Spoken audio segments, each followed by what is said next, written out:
ধুর ছাই, আমি কেন এসব ভাবছি? ওই মেয়ের ইচ্ছে হয়েছে তাই সেজেছে, তাতে আমার কি? তবে ও কিন্তু বেশি সাজেনি, আমার চোখে হয়তো এমন লেগেছে। ভাবতে ভাবতে বাথরুমে চলে গেলাম। ফ্রেশ হয়ে নিচে নামলাম খাবার খাওয়ার জন্য। বাহিরে যাব তখন বাবা বলল, রাজ শোনো। আমি বললাম, জি বলুন। বাবা বলল, বলছিলাম কি আজকে বাইরে যাওয়ার দরকার নেই, মেহমান আছে, আজকের দিনটা একসাথেই খাই, বাড়ির সবাই একসাথে খাই, অথচ তুমি একা একটা ছেলে বাইরে খাও, আমাদের খারাপ লাগে বাবা। নিজের বাবার মুখে কথাগুলো শুনে চোখে পানি চিকচিক করতে লাগলো। এত বছর হয়ে গেল নিজের আপন ছেলের খোঁজ নিল না, অথচ অচেনা একটা ছেলের জন্য কত দরদ। আমি বললাম, আচ্ছা ঠিক আছে।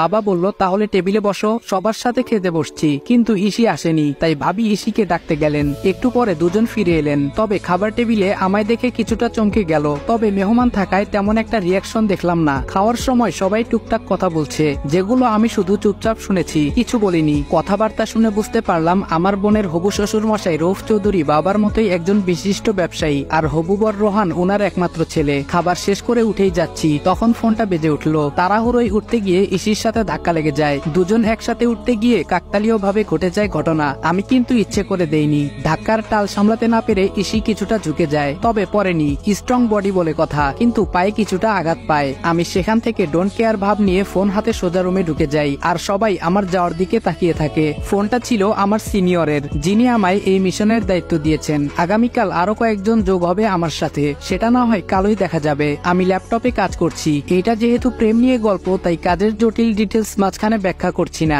হঠাৎ করে মনে হলো তখন ইসির পায়ে ব্যথা পেয়েছিল। কাজটা আমি ঠিক করিনি, ওকে সরি বলা দরকার, কিন্তু কিভাবে? আমি তো কারো প্রতি দুর্বল হওয়া চলবে না। অনেক ভেবে একটা রাস্তা পেলাম। ইসি যে রুমে থাকে সেই রুমটা থেকে বাড়ির পেছন দিকটা স্পষ্ট, আর সেখানে একটা জানালাও আছে। তাই একটা চিরকুটে সুন্দর করে সরি লিখে পাঠিয়ে দেই। যেই ভাবা সেই কাজ। কাগজটা যখন বিছানায় পড়ছিল তখন ইসি রুমে ছিল না। পরে এসে সে দেখতে পায় ইসি ভাবে চিরকুট, আবার সেখানে লেখা সরি। ব্যাপারটা কি হতে পারে? আর সরি বা বলবে কেন? ওয়েট, রাজ নয় তো? তখন খাবার টেবিলে ঘটে যাওয়া ঘটনার জন্য সরি বলছে হয়তো। ধুর, কি সব ভাবছি। ওই ছেলে আর সরি, প্রশ্নই আসে না। তবে এটা কিসের ইঙ্গিত? ইসির রুমে কাগজটা ছুঁড়ে দিয়ে এসে বিছানায় শুয়ে পড়লাম। অনেকক্ষণ চেষ্টা করেও কাজে মন বসাতে পারছি না। বারবার ভাবছি চাচু আর ছোট মা তো আসেনি, তাহলে ইসি এখানে কি করে? ও তো আমি বাড়ি থেকে বের হওয়ার 1 বছর আগেই আমেরিকা চলে গেছিল। কখন ফিরলো? গত 1 মাসে আমি কাজে এতটাই ডুবেছিলাম, অন্য কাউকে নিয়ে ভাবিনি। তবে এখন ইসি আমায় ভাবাচ্ছে, জানতে হবে ও কি করে। ছোটবেলায় ইসি আর আমার খুব ভাব ছিল,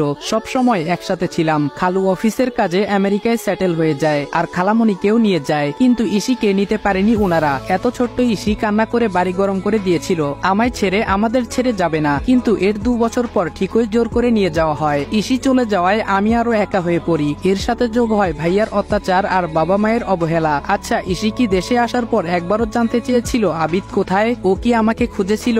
এসব ভাবতে ভাবতে কখন চোখ লেগে যায় টের পাইনি। সকালের মিষ্টি রোদের আলো চোখে পড়ায় ঘুম ভেঙে যায়। আজ মনে হয় বেশি ঘুমিয়েছি। রাতে ভাবতে ভাবতে ঘুমিয়ে গেছি, তাই অ্যালার্মের কথা মাথায় আসেনি। জলদি উঠে চট করে ফ্রেশ হয়ে বেরিয়ে যাই। বাইকে থাকা অবস্থায় ফোন বাজে। আমি ফোন রিসিভ করে বললাম, অপেক্ষা করতে বলুন, আমার আর 2 মিনিট লাগবে। গেটের সামনে বাইকটা থামিয়ে দেখলাম 4টে ছেলে দাঁড়িয়ে আছে। এক একজন দেখতে মাশাআল্লাহ। আমায় দেখে তারা সালাম দিল। আমি সালামের জবাব নিয়ে বললাম, আমার সাথে এখানে কথা বললে সন্দেহ করবে, তোমরা বিল্ডিং এর পেছনে যাও, ইন্টারভিউ দেওয়ার এখনো অনেক সময় বাকি। একজন বলল, ওকে স্যার। আমি বাইকটা পার্ক করে পেছন দিকে চলে গেলাম। ওরা আবার স্যালুট জানালো। একজন বলল, স্যার আমার নাম রাতুল। অপরজন বলল, আমি আয়াস। তৃতীয় জন বলল, আমি নীরব। শেষজন বলল, আমি অগ্নি। আমি বললাম, তোমরা সবাই সেম পোস্টে তো?